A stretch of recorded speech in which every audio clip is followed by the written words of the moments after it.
Hey there, SPED 625ers. I know I threw out the idea of maybe trying to have a synchronous meeting where we could talk through some of your questions that you've been having on how to accurately write IEPs. And that's such a tough thing to do when we're in an online course together. It's also MEA week in Minnesota, which means conferences for lots of you. So I wanted to stick together a quick PowerPoint presentation that you'll see as a video that you can pause along the way and just give you one more perspective on how to write IEPs. You've gotten this information already from the instructor that put together this course initially, as well as from your textbook, but I wanted to give you some of the formulas that I use when I write IEPs that I found to be most successful for me. So as you learned last week when you were putting together, working collaboratively to build your first IEP together using, we've got 4 different evaluation reports among our class that you're using. The first piece is the present level formula. And this is something that was described well. It's got a few different acronyms, but they all mean the same thing. And in your present level, you want to include first the background information for the student. So you'll see on your screen a formula that I use, and then I've just kind of made up a student, giving them my own son's name who is in college, not 5th grade. So you know this really is truly not a real student. Don't try and tie it back to anything. But let's just pretend for a minute. Jake is a 5th grade student attending Bethel Elementary School in Shoreview, Minnesota.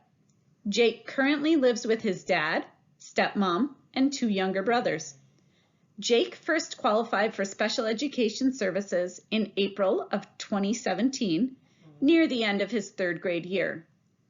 Jake qualifies for special education in the disability category of SLD, specific learning disabilities, specifically in the area of reading fluency. Jake's reported ethnicity is Caucasian. Jake's dad reports that English is the primary language spoken at home. So the next part on your present level, after you've written the background information, is to go through each of the specific areas you see listed on your screen and address each one.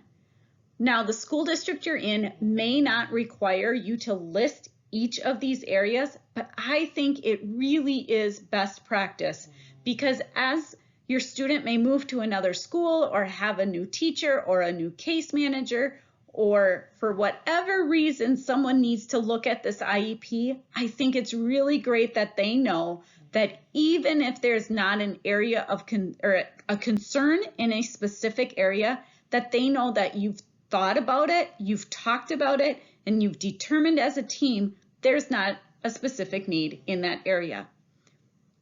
Start with the intellectual, where you're going to get the IQ score, likely from the student's most recent evaluation report. Sometimes these are also on IEPs, but I tend to go back to the most recent evaluation report and grab that piece for the intellectual portion.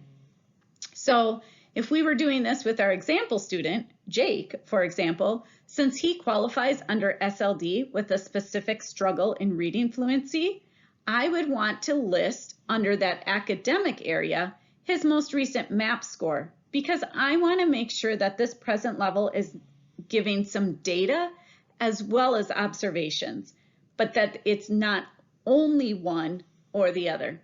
So for example, with our pretend student Jake, under academic, I could write, Jake seems to really enjoy coming to reading each day. He has a great imagination and will often raise his hand to share ideas with the class. Jake's most recent reading MAP score from August 2019 is 59. This is below average for the 5th grade reading level. On 2 recent 1-minute timed fluency tests, Jake read 18 words per minute and 20 words per minute. Average fluency for 5th grade is 50 words per minute. Both Jake's teachers and parents are concerned with Jake's reading fluency. And then I would go on to address all of the other areas here as well.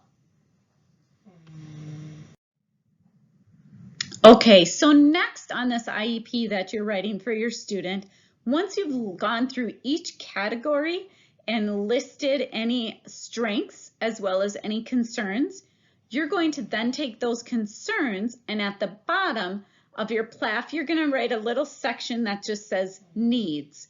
And in this area, you can put the student name, needs to, and then you can just take each of those concerns from above and list them as a bullet point.